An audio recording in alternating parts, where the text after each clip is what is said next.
Panorama do mercado com abas, as principais notícias de 12 de agosto, comentadas aqui por um investidor profissional. Hoje, um dia repleto de informações. Vamos começar com a divulgação do CPI, a inflação consumidor nos Estados Unidos, que será divulgada hoje às 9h30, horário de Brasília. Como eu sempre falo aqui, estou gravando às 7 horas da manhã, mas é bom já fazer uma antecipação.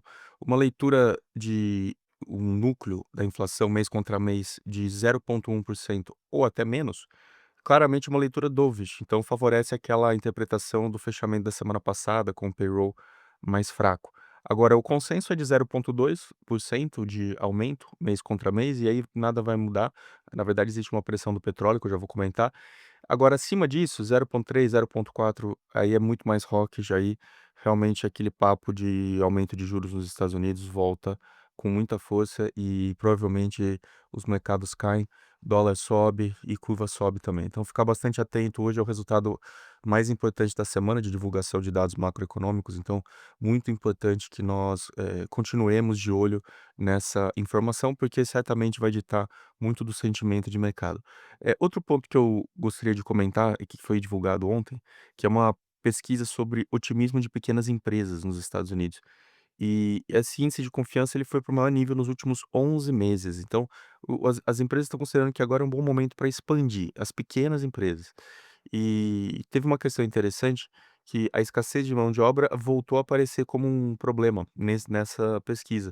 Então essas pequenas empresas ainda estão relatando uma dificuldade para contratar, o que mostra que o mercado de trabalho não está em colapso, né. Então isso é um dado, assim, marginal, porque claro, porque é pequena empresa, mas já é um dado marginalmente hawkish, porque essa confiança de leitura em deterioração do emprego, que foi muito do que foi interpretado a partir da sexta-feira pelo payroll, talvez não seja tão forte assim como esse dado, poderia fazer presumir na sexta. Então, fica também esse dado, não é um dado dominante esse da confiança das pequenas empresas, mas é um dado importante. O que realmente preocupa é a alta do petróleo. O petróleo está beirando $90 o barril, hoje está aí na casa de 88, $89 o barril.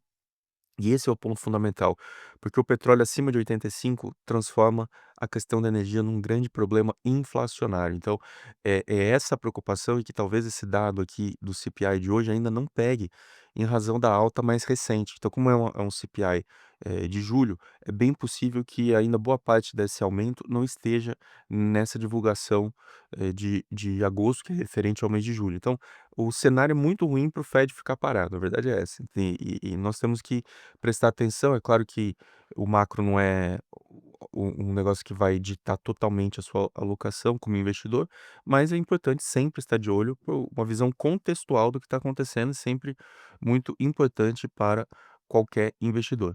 E lembrando, tudo que eu falo aqui, nada é recomendação de investimento, estou apenas passando os dados, fazendo a minha análise, comentando e passando a minha opinião sobre o que está acontecendo.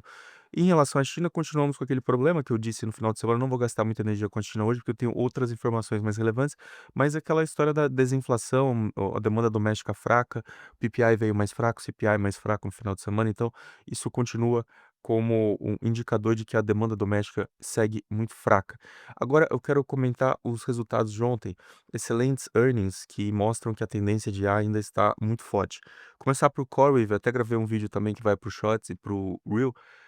Entregou um resultado muito forte operacionalmente, mas tem uma discussão, como segunda camada aí, que é a questão de alocação de capital e se é um modelo de negócio viável. A receita foi de quase 2,6 bi, então um aumento de 112%. O prejuízo por ação veio abaixo do esperado também, esperava-se 1,20 e veio 1,03. E um backlog de receitas de 104 bilhões, com mais 25 bilhões de receitas que foram anunciadas no comecinho do terceiro tri, o que mostra que em relação à demanda, a demanda segue muito forte, muita contratação da Neocloud. O ponto, na verdade, não é esse, o ponto é que é uma empresa que teve um aumento da linha de juros muito elevado, pagou mais de 600 bilhões de juros, só de juros de dívida, e um guidance agora que pretende investir 35 a 39 bilhões de capex, que é acima dos 31, 35. E só nesse trimestre foram 9,4 bilhões. Então, a ação subiu praticamente 14% no after.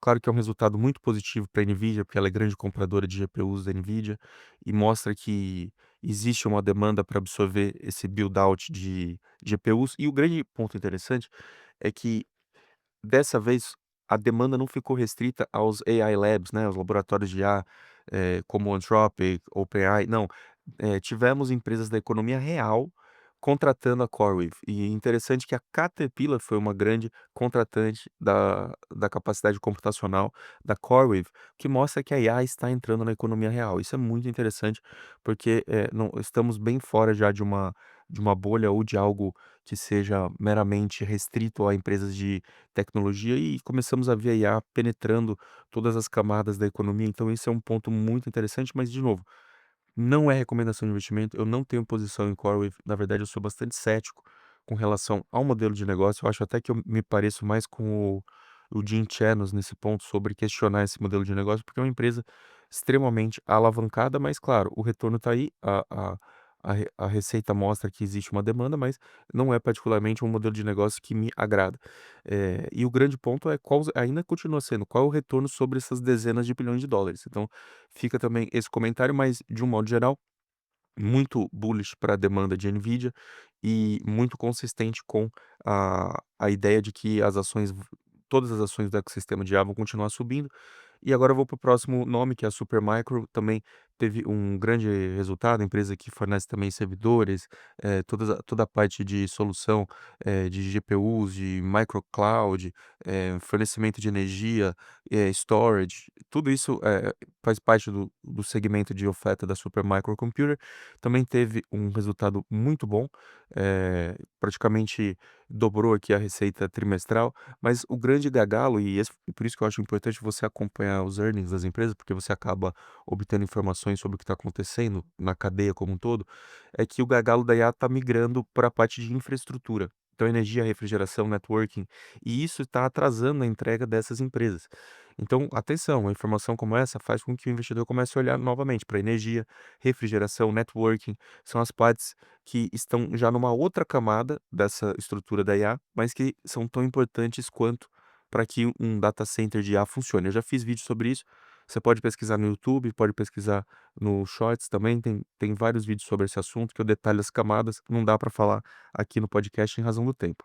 Outro resultado interessante foi da Lumentum. A Lumentum também, que faz parte desse segmento ótico e que também se beneficia desse dessa tendência, desse investimento em IA também, mais um resultado, positivo, talvez o mais limpo até, com um EPS de 3,23, foi um aumento de 267% ano contra ano, foi acima do esperado, com certeza, um grande crescimento, receita de 1 bilhão também 109% acima do consenso, e o resultado foi muito forte, ela está se beneficiando de várias questões ligadas à inteligência artificial, é um resultado muito forte, mas o preço isso já está muito incorporado no preço também, então, tem que tomar cuidado, porque tem circuitos óticos, né, de switches, toda essa parte, que é uma infra pouco comentada e necessária para a existência desses servidores, tem sido uma demanda muito forte. Mas, de todo modo, cuidado, porque o preço muitas vezes já incorpora muito mais do que o resultado entregou. Então, com todos esses nomes que eu mencionei, cuidado, não é recomendação de investimento. Estou apenas, cobrindo o que está acontecendo com o setor que move a economia americana hoje, sobretudo no mercado financeiro e no mercado de equities. Feito esse rápido panorama das empresas, vou agora para o Brasil. Vamos falar de Brasil. Ontem tivemos a divulgação do IPCA, foi certamente o dado macroeconômico mais importante da semana, junto com a ata do Copom, 2 dados, fundamentais para que houvesse uma análise mais clara do que está acontecendo com a inflação no Brasil. Então, vou começar com a ata do Copom. O que ficou bastante sinalizado aqui pelo texto, né? A desancoragem voltou novamente ao centro do balanço de riscos. Eu até fiz já um vídeo explicando o que é essa desancoragem, que é a preocupação com a perda do controle das expectativas da inflação para os anos vindouros.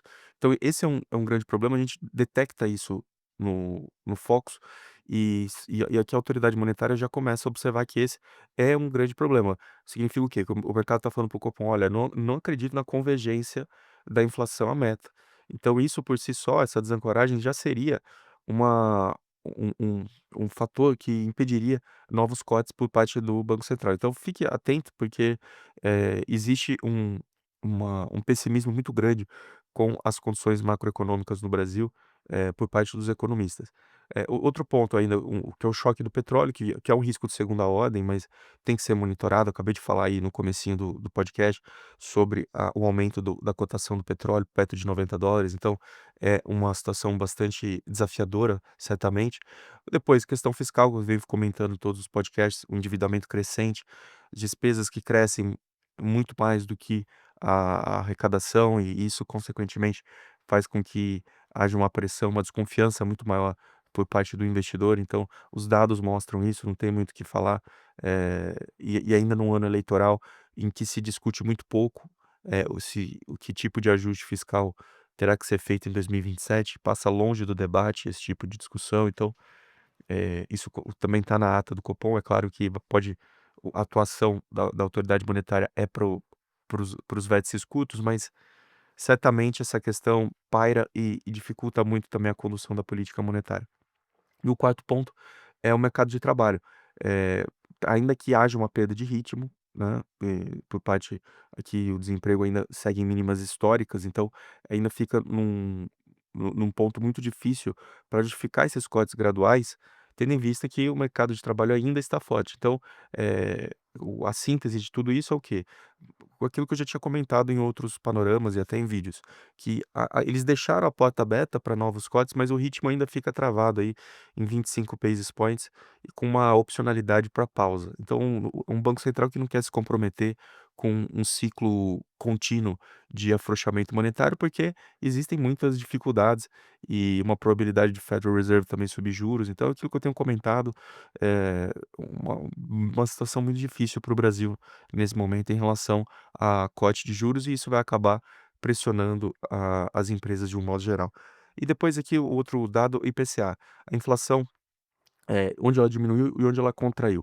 Nós tivemos um headline de 0,07, mês contra mês, e 4,44 em 12 meses, então um pouco acima do consenso, mas veio já abaixo comparativamente no year over year, em relação ao mês passado. Onde ela diminuiu? Parte de alimentos e bebidas, combustíveis também, e houve uma queda também expressiva no percentual de itens em alta. Então a pressão inflacionária fica menos espalhada na cesta. Então o núcleo aí de 12 meses de 4,54 para 4,46. Agora, onde é o ponto preocupante, que continua sendo um problema? A habitação, que teve um aumento, 0,99, passagens aéreas, aumento de 11,67%. Claro que tem a questão sazonal das férias de julho, só que o querosene de aviação tem pressionado em razão do petróleo. E serviços? Serviços totais, realmente e subjacentes são os pontos aqui, ou o ponto que mais incomoda no IPCA. E isso decorre do quê? Mercado de trabalho apertado, então tem um custo salarial, tem uma componente de indexação e inércia no contratos que são ajustados por IGPM, IPCA, uma demanda resiliente com um impulso fiscal grande também, que eu já comentei há pouco quando eu falei do Copom. E ainda temos alguns efeitos que são bastante interessantes, assim, de comentar, porque você tem, por exemplo, um custo elevado também de transporte com o aplicativo, né, o Uber. Então são pontos que incomodam bastante, que causam, grande preocupação. Tem parte de corte de cabelo, refeição fora de casa, são pontos claramente, de serviços que são intensivos em mão de obra, e tudo isso acaba tendo uma vinculação muito grande com o salário e causa uma pressão sobre o resultado do IPCA, e que o Banco Central aparentemente não está conseguindo conter. Esse é o grande ponto. Esses são os 3 pontos que mais incomodam, e o Banco Central não consegue, por meio da sua, política monetária bastante restritiva, o que, claro, com 14% não tem como falar que não é restritiva, ainda assim seguem subindo. Então esse é um ponto de preocupação. Então esses ficam aqui os comentários. Eu ainda tinha que falar de BTG Pactual, tinha que falar dos resultados de Cury, Direcional, mas eu vou passar dos 15 minutos. O grande ponto é que houve uma desaceleração do BTG em relação ao Investment Banking e Wealth. Isso também tem uma forte, causa de um juro elevado também, que dificulta muito, desacelera o mercado de capitais como um todo, e um crescimento muito na carteira de crédito do BTG, a parte tanto ligada ao consumo como ao corporate, e isso preocupa o mercado, porque quando a carteira de crédito expande e não a parte de investment banking, o banco começa a assumir mais riscos, por isso que a ação caiu quase 7%. E Direcional e Cury ainda muito vinculadas ao Minha Casa Minha Vida. Fica aqui o panorama, um abraço para você e uma ótima quarta-feira.